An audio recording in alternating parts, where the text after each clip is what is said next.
लीला भी कथा ही है और कथा भी लीला ही है।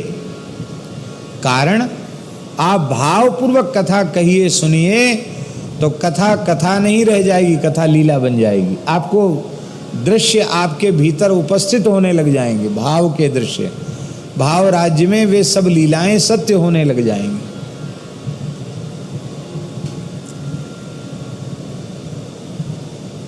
ऐसा हो जाता है। कई बार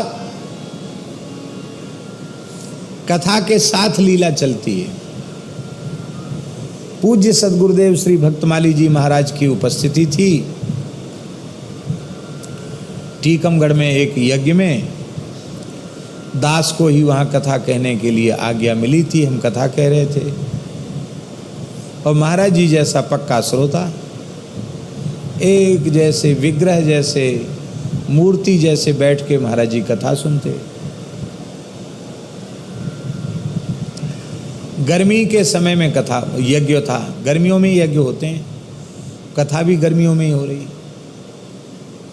और सवेरे का समय, तो कथा के लिए वही समय निश्चित किया गया था। और जैसी गोवर्धन लीला का प्रसंग आया तो इधर हमने कहा कि इंद्र क्रुद्ध है गयो और मेघ गड़गड़ गड़गड़ गरजने लगे। ये वाक्य कहते ही मेघ गर्जना शुरू हो गए। आश्चर्य की बात, पहले वर्षा का कोई लक्षण नहीं था, कहाँ से बादल आ गए और इतनी जोर की वर्षा भई। कथा भी चलती रही, वर्षा भी जोर की होती रही।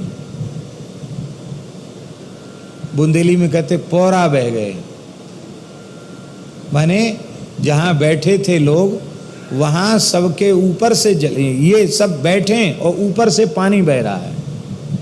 और श्रोता भी ऐसे पक्के और कथा भी खूब भई, लीला माने कथा भई। और ठाकुर जी ने 7 रात 7 रात्रि 7 दिन 7 रात्रि गिरिराज जी को कनिष्ठिका पर धारण किया। इंद्र का मान मर्दन हुआ और बादल गर्जना, पानी बरसना बंद हो गया, बिजली चमकना बंद हो गया। ये कहती गरजना बरसना चमकना बंद हो गया। सूर्य का प्रकाश आ गया, आकाश खुल गया। महाराज जी बोले वहाँ पहुँचने के बाद, बोले पंडित जी आज तो कथा नहीं रही, कथा लीला हो गई। गोवर्धन धारण लीला का दृश्य प्रकट हो गया। ऐसा हो जाता है। ये हमारी कथा की विशेषता नहीं थी, ये सद्गुरु भगवान की उपस्थिति की महिमा थी।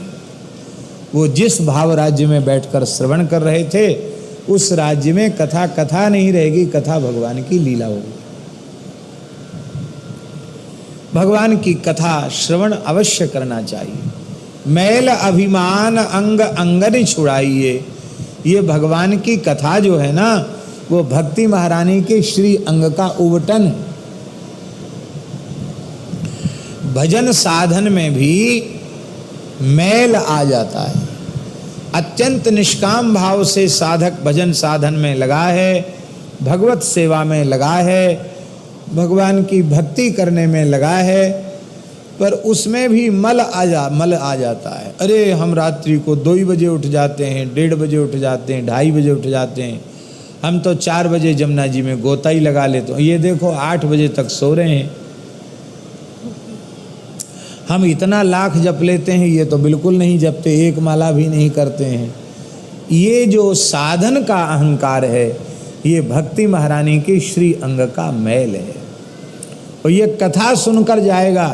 आप चाहे जितना भजन करते हो, नामाचार्य श्री हरिदास ठाकुर के नाम स्मरण की चर्चा सुनेंगे कि 22 घंटे वे बैठकर उच्च स्वर से एक आसन से हरिनाम का उच्चारण करते थे, महामंत्र का उच्चारण पूर्वक जप करते थे। और बचे कितने घंटा? 2 घंटा।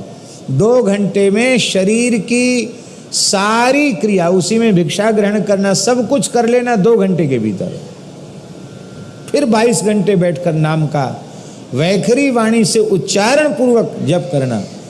किसी के मन में अहंकार रहेगा कि मैं इतनी देर कीर्तन करता हूँ, इतनी देर जप करता हूँ। एक से बढ़कर एक चरित्र हैं तो चरित्रों के श्रवण से समझ में आ जाता है कि हम कुछ नहीं कर सकते, हम हैं क्या। अभी तो साधन का सा भी हमें नहीं आया है, हमें कुछ नहीं आया है। एक नाम भी जो जिह्वा पर प्रकट हो रहा है तो महिमा एष वृंदावनस्य।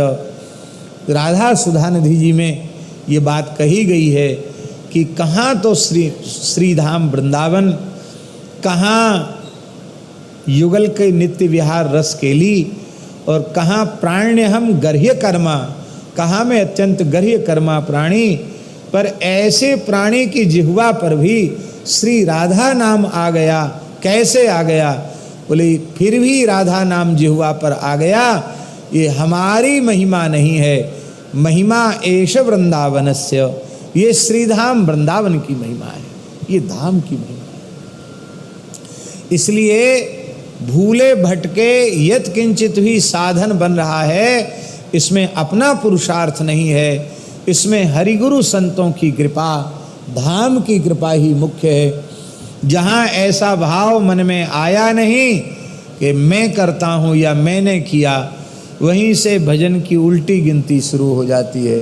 धीरे धीरे भजन चौपट हो जाता है, नष्ट हो जाता है। इसलिए जितना हमारा भजन बढ़ रहा है, ये कैसे हमारे अनुभव में आवे?